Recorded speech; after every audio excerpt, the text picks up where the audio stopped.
O, lantara na mga kababayan na kumampi si Inday. Bakit niya Mr. Maravilla? Nagpalabas siya ng official statement po ng pakikiisa at suporta.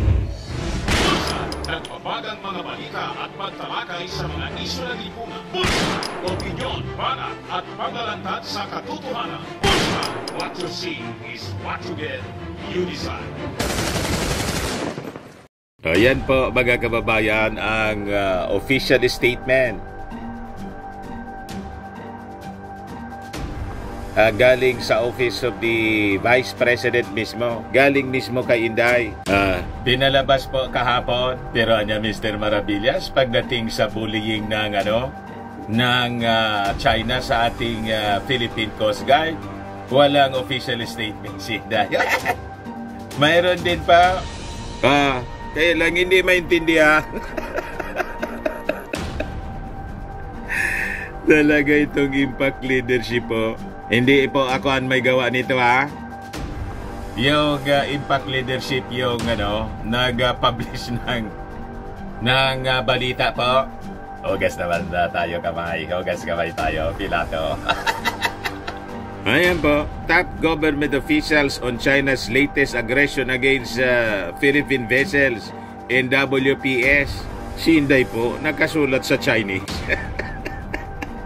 Baka joke lang naman po ito ng impact leadership. Kasi sa totoo lang, wala man pong statement si Inday. But before ko mga kababayan ibigay sa inyo yung full story, click subscribe na po mga kababayan dito sa ating YouTube channel. And hit the notification bell para lagi po kayong updated sa mga kaganapan dito sa ating bansa. Like and share na rin po ninyo ng ating video. At huwag na rin po ninyo mga kababayan na skip yung ating mga commercial ads para tuloy-tuloy ang pag-unlad ng Bagong Pilipinas. Balikan natin mga kababayan yung official statement ni Inday. Talaga Mr. Maravillas, kumampi siya sa mga confessed fake news peddlers. Kumampi po. Nagpakita na ng tunay na kulay. Sa bagay, alam naman natin mga kababayan, matagal na kung yung tunay na kulay nila. Pero ngayon, at least, sila mismo yung nag-confirm. Ito yung pinalabas niya kahapon mga kababayan. Assalamualaikum, sabi niya. Maraming salamat sa lahat ng mga Pilipino na sumusuporta at nakiisa sa laban ni na Dr. Lorraine Badoy at Jeffrey K. Eric Celis. So with this statement mga kababayan ni Inday, confirm kung sino yung nasa likod sa paninira mga kababayan ng Kongreso, kung sino yung utak mga kababayan sa likod ng mga false accusation ng dalawang SMNI host na ang intensyon gibain si Martin Romualdez. Di ba? At confirm din mga kababayan kung sino yung mga grupo ng mga retired generals na una nang binulgar po ni General Browner na nasa likod ng distab. Di ba mga kababayan? Yun ang ibig sabihin nitong statement ni Inday. Kahit hindi niya sabihin, yun po ang ipinapahiwatig. Di ba? So dapat na niya talaga Mr. Maravillas, mag-ingat yung ating Pangulong Bongbong. Matagal na natin pong sinasabi. Lalo na ang barkada nila po, si Elo Garci, na may reputasyong ganon mga kababayan. Sabi rito, noong December 5, ikinulong sina Dr. Badoy at K. Eric sa House of Representatives matapos na sila ay manindigan para sa ating karapatan na malayang makapagpahayag at sa malayang pamamahayag. Hindi po kasama sa freedom of the press yung paninirang puri at pagpapalaganap ng fake news. I must know kasi po napakatagal ko po sa profesyong ito. I am a journalist and KBP member mga kababayan for close to 40 years. Hindi yon kasama sa karapatan namin yung manira sa kapwa. Tama po? kaya nga po may batas laban sa libel and cyber libel po. Pero hinahangaan po ni Inday ang confessed na fake news peddlers. Inamin niya po sa harap ng Kongreso. Sabi niya, kahanga-hanga ang tapang at tatag na ipinamalas ni na Dr. Badoy at Ka Eric para ipaglamang ang ating karapatan at itaguyod ang ating saligang batas. Yung mismong saligang batas po, yung violate ng dalawa, sabi doon sa investigation, nadamay nga pati yung nadamay pati po yung SMNI, tambak yung violations. Hindi lang yung franchise ng SMNI,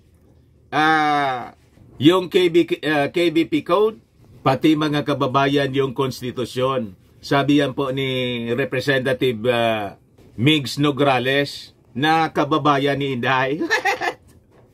So sabi niya, una nang nagpakita ng katapangan at karapatan sa bayan sina Dr. Badoy at Ka Eric bilang bahagi ng matagumpay na kampanya ng Duterte administration laban sa terorismo ng insurgency o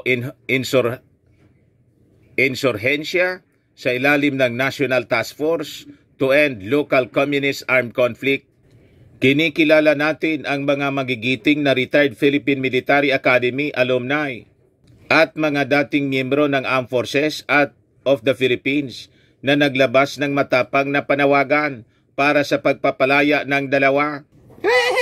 Nag-manifesto kasi mga kababayan yung mga retired generals. Kasama doon si Esperon. So this is statement mga kababayan, just confirmed nung sinabi ni Browner na may mga retired generals po na kakampi nila na ang sabi, nagbabalak po ng hindi ka nais-nais laban sa administrasyon. Paano naman niya, Mr. Maribillas? Di ba ginatungan ni Maudigs? Yan nga po. Pero biglang deny si Maudigs. So ito po yung confirmation, mga kababayan, na may mga grupo talaga sila. So sabi niya, ang panawagan ng PMA alumni at mga kawal ng Armed Forces ay paalala rin sa kahalagahan ng kaayusan, integridad at maayos na pamahalaan. Malinaw po na nagpaparinig si Inday sa kanyang official statement. Maraming salamat din sa pagkakaisa ng mga kasapi ng media, social media practitioners, professionals, IP leaders at iba pang sektor na naging instrumento para mapalaya sina Dr. Badoy at Ka Eric. May kapangyarihan ang bayang nagkakaisa para sa pagsulong ng ating karapatan, para sa katarungan, katotohanan at sa pagtatatag ng mapayapa at matibay na bayan. Syukran. Sara Duterte, Vice President of the Philippines, Secretary of the Department of Education. So kung ano-ano mga kababayan ang pinagkakaabalahan ni Inday, kaya nangungulilat yung DepEd. Di ba po? Di niya Mr. Marabillas with the statement ni Inday. Alam na ng ating Pangulong Bongbong Marcos kung ano yung gagawin po.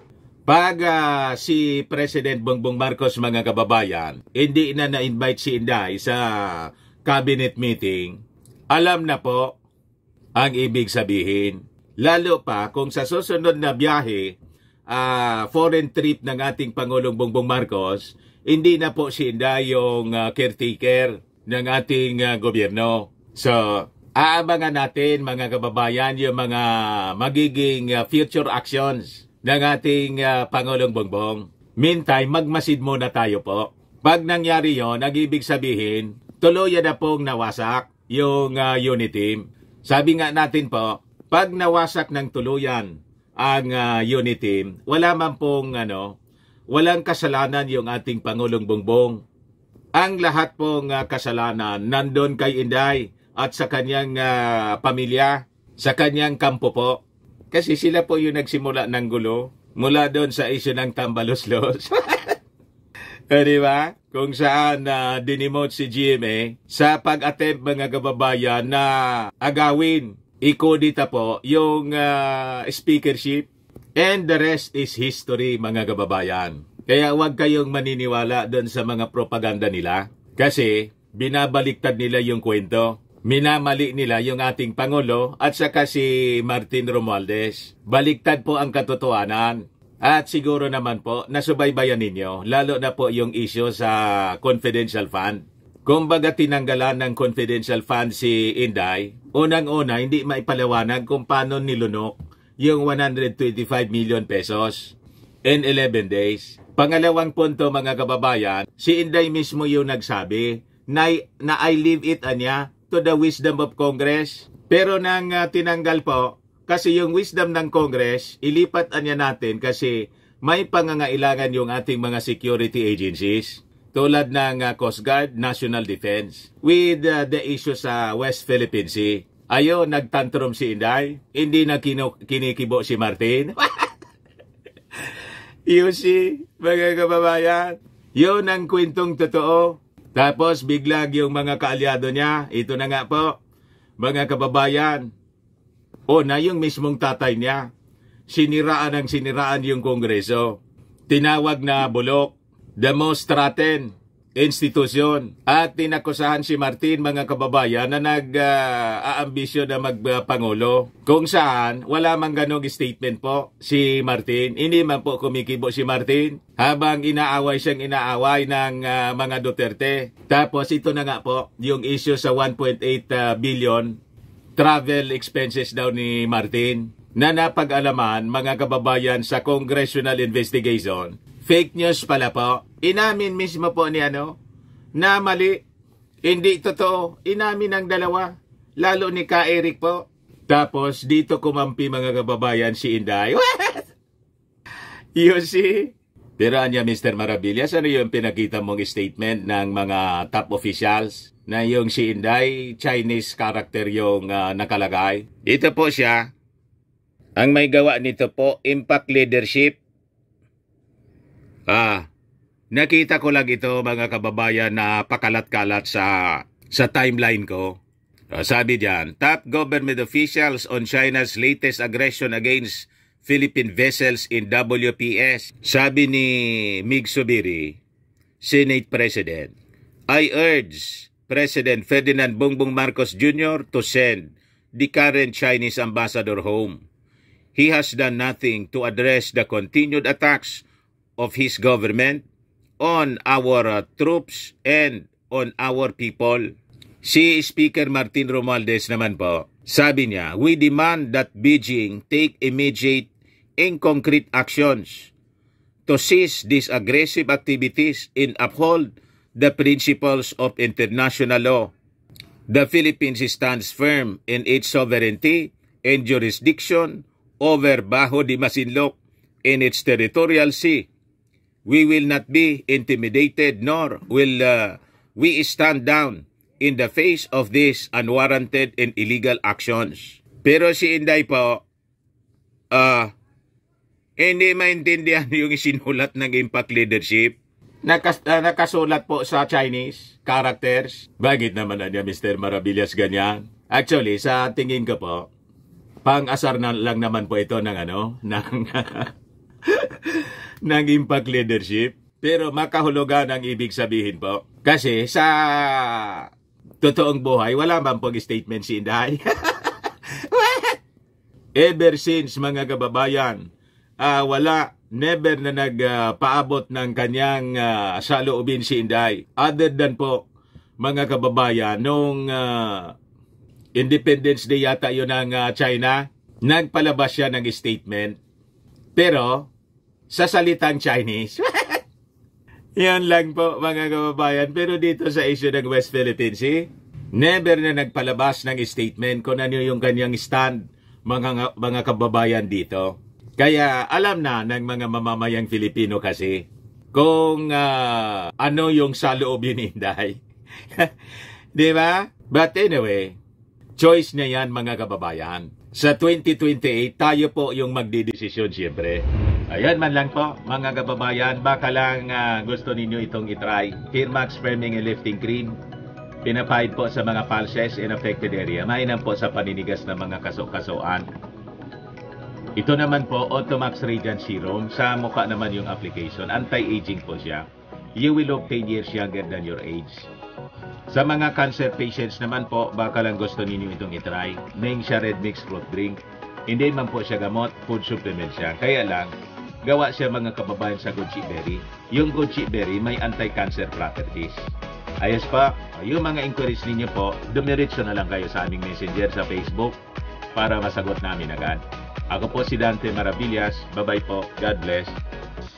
Sa mga naghahanap pala po ng malinis and spacious fitness gym, bumisita lang po kayo sa aming Colossal Fitness Gym.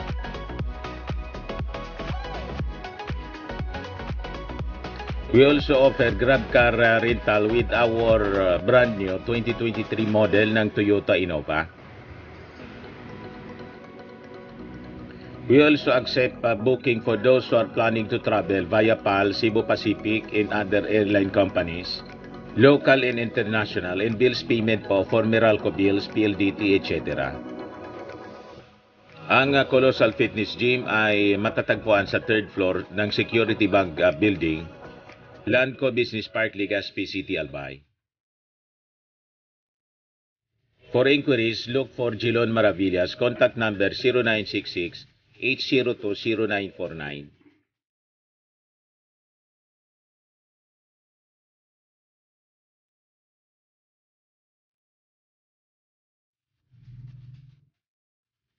Ayos pa, mga kababayan. Ayos na niya, Mr. Maravilla.